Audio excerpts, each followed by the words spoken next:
Hello दोस्तों, आज का हमारा टॉपिक है section 151 CPC inherent power of the court. आज हम इस वीडियो में इनहेरेंट पावर ऑफ कोर्ट के बारे में पढ़ेंगे। ये सेक्शन क्या कहता है, इसके 3 केस लॉज के बारे में पढ़ेंगे, कब ये सेक्शन अप्लाई होता है, कब ये सेक्शन अप्लाई नहीं होता है। तो वीडियो को लाइक और सब्सक्राइब कर देना और अपने दोस्तों के साथ शेयर कर देना। तो सबसे पहले इनहेरेंट पावर का मतलब समझ लो। इनहेरेंट पावर ऐसी पावर होती है जो कोर्ट के पास नेचुरली एग्जिस्ट कर रही होती है, उसके पास ओरिजिनली होती है। तो इस टॉपिक का इंट्रोडक्शन से पहले हम इस सेक्शन के टेक्स्ट को पढ़ लेते हैं। मुझे लगता है कि ऐसे ज़्यादा जल्दी आपको समझ में आएगा। तो पहले टेक्स्ट को पढ़ते हैं, उसके बाद इसका इंट्रोडक्शन लेंगे हम। Section 151 states that nothing in the court shall limit the inherent power of the court to make such order as may be necessary for the end of justice to prevent abuse of process to the court. अब देखिए, इस section में लिखा है कि इस code में लिखी हुई कोई भी चीज कोर्ट को नहीं रोक सकती ऐसा ऑर्डर पास करने से जो कि जस्टिस सर्व करने के लिए जरूरी हो या कोर्ट के प्रोसेस के अब्यूज को रोकने के लिए जरूरी हो। यहाँ पे आपको इन 2 पॉइंट्स को नहीं भूलना है। पहला है एंड ऑफ जस्टिस और दूसरा है prevent abuse of the process of the court. ये दोनों बहुत इंपॉर्टेंट है क्योंकि मेनली ये वही कंडीशन है जिसके बेसिस पे सेक्शन 151 का यूज कोर्ट करती है। अब चलिए आते हैं इसके एक बेसिक इंट्रोडक्शन पे। The Code of Civil Procedure is not exhaustive, means it does not cover everything. The legislature cannot predict every possible situation that might arise in future. So Section 151 was enacted to ensure that law remains flexible. जो हमारा CPC है ये एक non exhaustive law है, मतलब इसके अंदर सारी चीज़ें नहीं कवर होती हैं क्योंकि लेजिस्लेचर जो है हमारा वो हर एक सिचुएशन तो प्रिडिक्ट कर नहीं सकता है। वो हर एक सिचुएशन जो फ्यूचर में अराइज होंगी उसके बारे में कैसे अंदाज़ा लगा सकता है। तो जब वो अंदाज़ा नहीं लगा सकता तो उससे रिलेटेड वो लॉ भी नहीं बना सकता। तो बहुत सारी ऐसी सिचुएशंस आती हैं जहाँ गैप्स रह जाते हैं। तो सेक्शन 151 लॉ में फ्लेक्सिबिलिटी लाने के लिए, उसको प्रैक्टिकल बनाए रखने के लिए इन्फोर्स किया गया है ताकि जो लॉ में गैप्स रह गए हैं वो कोर्ट को जस्टिस सर्व करने से ना रोक सकें। अब ये एक लीगल मैक्सिम पे बेस्ड है जिसका नाम है एक्स डेबिटो जस्टिटिएट, जिसका मतलब होता है in the interest of justice. This section does not grant new powers, it merely recognizes the inherent powers that every civil court naturally possesses to do complete justice between parties, ensuring that no person is denied justice due to technical mistake or a gap in the written law. तो इसमें inherent power लिखा हुआ है, तो अभी inherent power का मतलब क्या होता है? इनहेरेंट पावर से मतलब ये है कि ऐसी पावर जो कोर्ट के पास नेचुरली एग्जिस्ट करती है, मतलब कोर्ट के पास पहले से है। और ये जो सेक्शन है 151 ये उस पावर को रिकॉग्नाइज करने का काम करता है, कोई नई पावर नहीं देता है कोर्ट को। कोर्ट के पास जो पावर है उसको रिकॉग्नाइज करता है और कहता है कि इस सेक्शन के नाम से आप उस पावर को इंडिपेंडेंटली यूज कर सकते हैं अगर कुछ स्पेशल कंडीशंस फुलफिल हो रही हैं तो वो हम अभी आगे देखेंगे। तो ये तो हो गया सेक्शन का टेक्स्ट और इंट्रोडक्शन। अब आते हैं इसके नेचर एंड पर्पस पे। The primary purpose is to act as a safety wall to fill gaps where the code is silent. यानी ये जो सेक्शन है एक सेफ्टी वॉल की तरह काम करता है, यानी जहाँ पे गैप्स बच गए हैं उस गैप्स को भरने का काम करता है कि भाई इनजस्टिस ना हो पाए। और ये इंश्योर करता है कि जो प्रोसीजर है वो लॉ के इन्फोर्समेंट को आसान करने के लिए बनाया गया है, उसे और मुश्किल करने के लिए नहीं बनाया गया है। Courts are not expected to proceed on the assumption that what is not written is prohibited. It follows the principle that every procedure is permissible unless it is expressly prohibited by law. अब देखिए, कानून का खेल कुछ ऐसा होता है कि अगर आपको किसी चीज़ को करने से रोकना है तो आपको उस चीज़ को खुलेआम लिखना पड़ता है, साफ साफ लिखना पड़ता है। अगर कोई चीज़ लिखी नहीं जाती है तो ये मान के चला जाता है कि उस चीज़ को करने से रोका नहीं गया है या उस चीज़ पे कोई रोक नहीं है। तो यहाँ पे कोर्ट के बारे में भी यही लिखा है कि कोर्ट यही एक्सपेक्ट करके चलती है कि अगर कोई चीज़ लिखी नहीं है, वहाँ कोई गैप है, तो वहाँ कोर्ट अपने से इंटरवीन करके उसको क्योर कर सकती है। Principle for exercising inherent power. अभी इनहेरेंट पावर सेक्शन 151 को कोर्ट यूज कब करेगी वो देख लेते हैं। Since this power is not written in stone the supreme court has laid down strict guidelines. ये पावर कोर्ट यूज कहाँ करेगी इसको बताने के लिए सुप्रीम कोर्ट ने 4 गाइडलाइन दी है। फर्स्ट है एक्सरसाइज स्पेरिंगली, यानी अपने आप को रिस्ट्रेन करते हुए बहुत ही केयर के साथ इस पावर का यूज करेगी। सेकेंड है एक्सेप्शनल सर्कमस्टांसेस, यानी बहुत ही एक्सेप्शनल केसेस में यूज करेगी, ऐसे ही किसी भी जनरल केसेस में नहीं उठा के इस सेक्शन का यूज करेगी। थर्ड है no alternative, invoked only when no express provision exist in the code. यानी अगर कोड में पहले से कोई प्रोविजन किसी प्रॉब्लम से रिलेटेड दिया हुआ है, वहाँ कोई गैप है ही नहीं, तो सेक्शन 151 का यूज नहीं किया जा सकता। फोर्थ है necessity, the order must be absolutely necessary for justice to prevent abuse of power. अब देखिए, जो ऑर्डर सेक्शन 151 के अंदर कोर्ट देगी वो ऑर्डर जस्टिस सर्व करने के लिए ज़रूरी हो, कोर्ट के प्रोसेस को अब्यूज होने से रोकने के लिए ज़रूरी हो। तो ये 4 हैं। पहला है कि स्पेरिंगली यूज़ किया जाएगा, यानी बहुत केयर के साथ यूज़ किया जाएगा। दूसरा, एक्सेप्शनल केसेस में यूज़ किया जाएगा, जनरल केसेस में नहीं यूज़ किया जाएगा। थर्ड है कोई नो अल्टरनेट रेमेडी, यानी कोई रेमेडी ना हो, गैप्स हो वहाँ लॉ के अंदर और कोई रेमेडी ना मिल रही हो। और फोर्थ है नेसेसिटी, यानी जो ऑर्डर सेक्शन 151 के अंदर देने वाली है वो जस्टिस सर्व करने के लिए वाकई में ज़रूरी होना चाहिए। कोर्ट की प्रोसेस को अब्यूज़ होने से रोकने के लिए ज़रूरी होना चाहिए, सिर्फ इसलिए नहीं यूज़ कर सकती कि कोई अल्टरनेट रेमेडी नहीं थी। नेक्स्ट हेडिंग है limitation of section 151। While the power is wide, it is not a blank check. The court cannot do whatever it wants. अब देखते हैं कि कोर्ट कहाँ कहाँ इस सेक्शन का यूज़ नहीं कर सकती है। फर्स्ट है no override of statutory bar. The court can not use section 151 to ignore the law of limitation if a suit is filed late. The court can not use inherent power to accept it.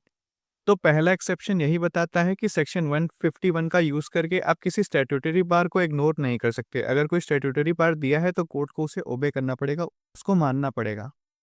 अब देखिए, जो law of limitation होता है वो time period बताता है कि कितने टाइम के अंदर आप अप्लाई कर सकते हैं। मान लीजिए आपके फेवर में कोई डिक्री आई है और उसका एग्जीक्यूशन आप कितने टाइम के अंदर करा सकते हैं, ये लॉ ऑफ लिमिटेशन बताता है।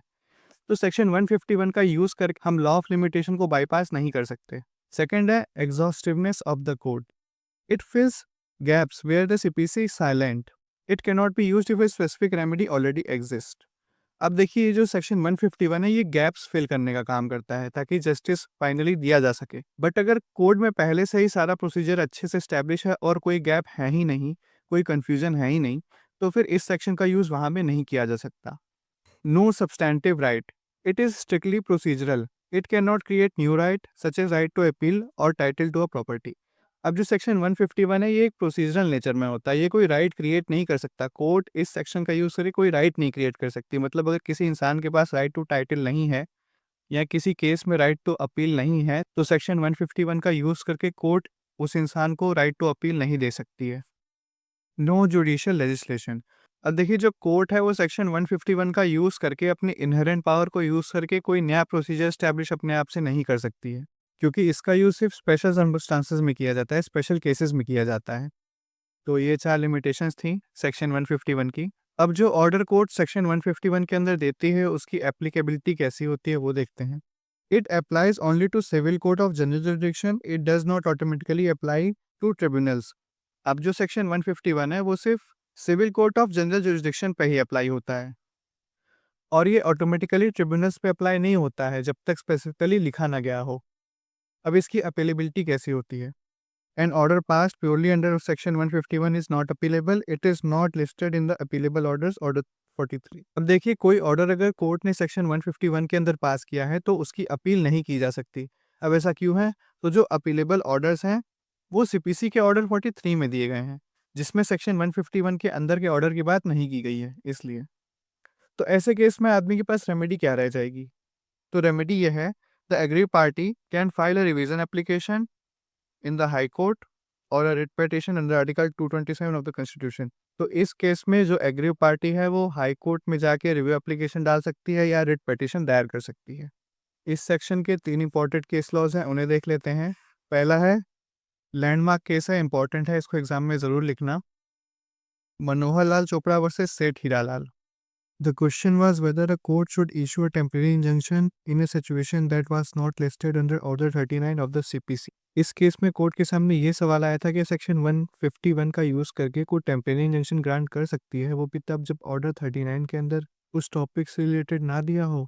अब देखिए, टेम्परेरी इंजंक्शन किन किन केसेस में ग्रांट होता है ये ऑर्डर 39 के अंदर सीपीसी में दिया गया है। और अगर कोई ऐसा मैटर है जो कि उस लिस्ट में नहीं है तो ऐसे कंडीशन में क्या होगा। तो सुप्रीम कोर्ट ने इस केस में कहा था कि हाँ, कोर्ट के पास ये इनहेरेंट पावर है कि वो अपने से सेक्शन 151 के अंदर टेम्परेरी इंजंक्शन ग्रांट कर सकती है अगर ऑर्डर 39 के अंदर वो स्पेसिफिक मैटर मेंशन नहीं है तो। Reason, the court is not exhaustive. If the circumstances demand it, the court has the inherent power to issue an injunction even if it does not fit strictly into the order 39 provided it is necessary for justice. इसका reason देते हुए ये कहा था कि जो CPC है वो एग्जॉस्टिव नहीं है, वो हर मैटर को कंटेन नहीं करता। तो अगर जस्टिस दिलाने के लिए कोई और ऑप्शन नहीं बच रहा है तो कोर्ट सेक्शन 151 का यूज़ करके टेम्परेरी इंजंक्शन ग्रांट कर सकती है, भले ही वो ऑर्डर 39 की लिस्ट में ना दिया। अब देखिए, जो सेकंड केस है वो है Padma Singh versus state of UP. ये लिमिटेशन से जुड़ा हुआ है सेक्शन 151 के।